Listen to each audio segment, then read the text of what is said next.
Hey Eurovision fans, we have the results of the first semi-final of Benidorm Fest, that's Spain's national final. We're going to talk about the 4 entries which made it through to the final. So, let's kiki.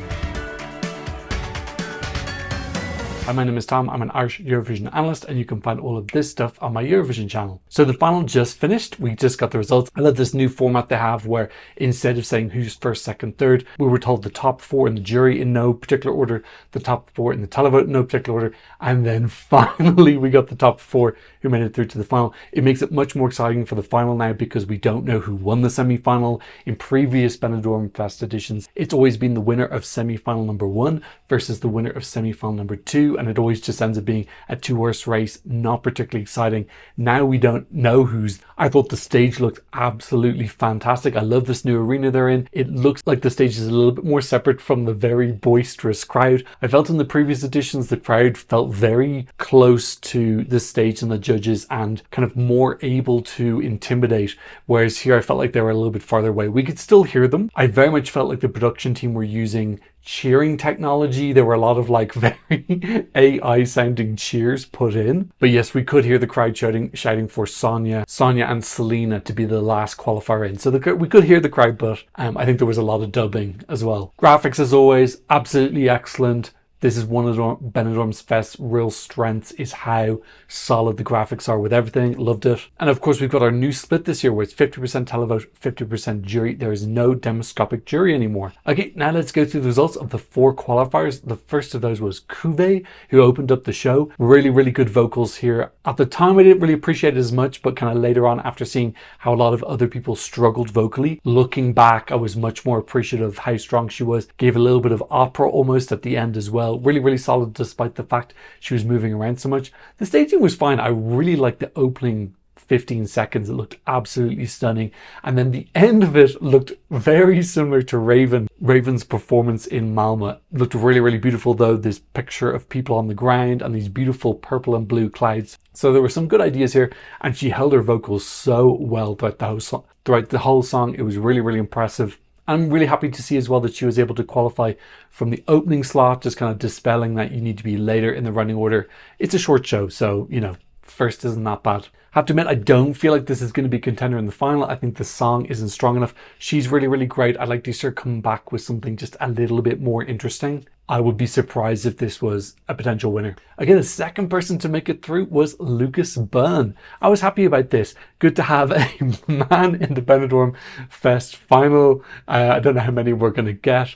Really beautiful opening. I loved this moonlight feeling we got on the 2 cellists who were on the stage. His vocals were superb. Again, like Kuve, just really high class. The best, probably they were the 2 best vocalists of the night. And I felt like the jury really rewarded them because of that. Beautiful performance, very sincere song about his mother. I have to admit, I found some of this staging quite boring.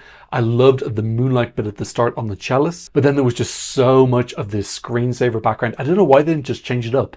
Like just put 4 different screensavers instead of 1. We had so much of this blue diamond. The song is a homage to his mother. The song is Te escribo en el cielo, I write you in the sky. And we got no overhead shots. Like mix it up, we just got the same camera shots the whole time, looking at him, this really boring triangle, and then some slow pans across. Give us some overhead shots. Give us some weird shots looking upwards from the cellist. Just give us variety in the camera angles. It was so repetitive. Change up the LEDs. There was eventually this water cascading coming through, but literally we got 2 things on LED. Just this could be so much more exciting. It's already a little bit of a slow burner song. Very beautiful, very well sang, but they just didn't help at all. The artistic direction here is just so uncreative, unimaginative. Let us be his mother in the sky. Let us look down on him and have something beautiful on this floor LED. So many missed opportunities here. I feel like this is already going to struggle with the public because I just don't think the Benidorm Crowd Fest wants something like this. You know, we look at last year's San Padre, which I felt was a much superior and more enjoyable song, and the public didn't like that. And this, I think, is a weaker song. So already I feel like he's in a battle against getting public support. And then the staging just wasn't optimizing. Styling, also could have been more interesting. I just think everything his vocals were superb and his performance was superb, and then everything else in terms of visuals I think let him down. Clothing wise, I wasn't getting anything. He was styled kind of like a 70s rock icon. I just feel like the artistic team missed every opportunity to elevate this, to give it more of a fighting chance. Okay, third qualifier through to the final was Lachispa. This is so divisive. So I think this has a huge following in Spain. I think a lot of people really want this to represent them. There are so many people in the non-Spanish Eurovision community who just really hate this. They don't like the singing. They think it sounds too shouty. I actually think she did a really good job on stage. She looks super passionate. I love that she was getting down on the ground, pouring her whole heart into the performance. I actually like the staging as well, where we had these arches and mirrors, and it looked like she was in this kind of like old cathedral vault or something. It was kind of mysterious, and it added like an austerity to the performance. I thought her vocals were fine. I'm getting more used to this vocal sound. But yeah, I posted about this on Twitter, and there's so many people saying that they think it sounds like shouting. They don't like her vocals. They thought that it was a total vocal flop. I thought it sounded fine. Absolutely feels like Blanca Paloma 2.0, where you've got a person who's singing a very traditional style of singing, which to some non-Spanish ears just sounds really grating. Personally, out of the 4 songs that went through to the final, I would send this. This is the most interesting. It's risky. I totally agree that this could flop. It's also important to remember that Blanca Paloma did not flop. She came 17th, which is Spain's second best result in the last 9 years. So Blanca Paloma was top 10 in the jury. She didn't do well in the televote, yeah, obviously, but still, Spain's second best result in the last 9 years. She did do well. I think this would be very similar. I think that Lachispa will go to the final. Her vocals aren't as strong as Blanca's are, but she's got a lot more spunk and sass. I think the jury would appreciate this in the Eurovision final. I think probably it could do badly with the televote, just like Blanca did. I still think it's worth the risk to maybe do well with the jury, flop with the televote, as opposed to not doing great with either, which I think could potentially happen to the 3 other entries going through to the final. Styling wise, I think she looked pretty good. I actually like the choreography of the 4 dancers. It's probably my favorite choreography of the night. It felt a little bit different, a little bit new. Yeah, my main selling point was just the emotion. I felt it in her voice. I felt it in her face. I felt it in how she did that slut drop. I can't think of the correct word for it. It's called, colloquially, it's called a slut drop. But yeah, I just thought this was really entertaining, and I felt the emotion in it. Still agree that it's a super big risk and it might not pay off, but let's wait and see if there's better options in the second semi. Okay, our 4th and final finalist was Daniela Blasco, giving us Riz, glitz and glamour. She looked absolutely stunning, like really looked super fit, and you can see as well she was able to jump around and do all that choreography. Vocally, I don't know how much of this song that she was singing. I think the backing track was definitely giving her a lot of help.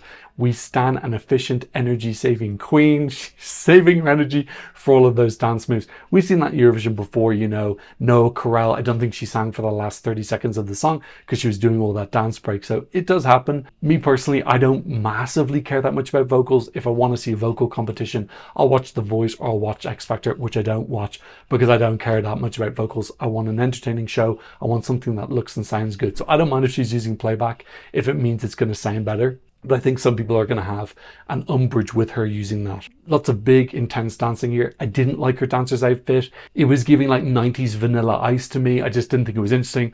All 4 of them were dressed the same. I think the costumes could be better. LEDs were fine. It was mostly blacks and whites with some golds, and she had a lot of pyro. So maybe she's got some money behind her to be able to afford all those fireworks. So yeah, look, I think this will be a solid entry for Spain. Pretty predictable. I think it would probably be bottom 6, but it would get a couple of points. I don't think it would get zeros. But the song is fun. It's fine. It's not super wow. It's not bad either. Lachispa feels like an exciting risk. This feels like a little bit more safe. I think these were the 2 strongest entries of the semi-final in my opinion. But let's hope that there are more options in the second semi-final, which is on Thursday, and we have more options to choose from. It would be great to have a Benidorm Fest that was super close, and we don't know who's going to win until the last moment. That would be really fun. Overall, though, I thought it was a good show. Presenters were great. Stage looked amazing. Most people did have some interesting staging. So I'm looking forward to the show on Thursday. Okay, those are my thoughts on the 4 qualifiers to the final of Benidorm Fest from semi-final number 1. What did you think? Leave me a comment in the comment section down below. Who do you wish would have gone through? Thank you to Henriette for supporting me on Buy Me Coffee. If you want to support the channel, I'll leave a link for you here. And of course, thank you to all my wonderful patrons. On my Patreon, you can get some early releases, some original audio, you can be in the credits, and you can support the channel. But thank you so much for being here, and I hope to see you in another national final analysis video very, very soon. Goodbye. Ba, ba, ba, ba, da, ba.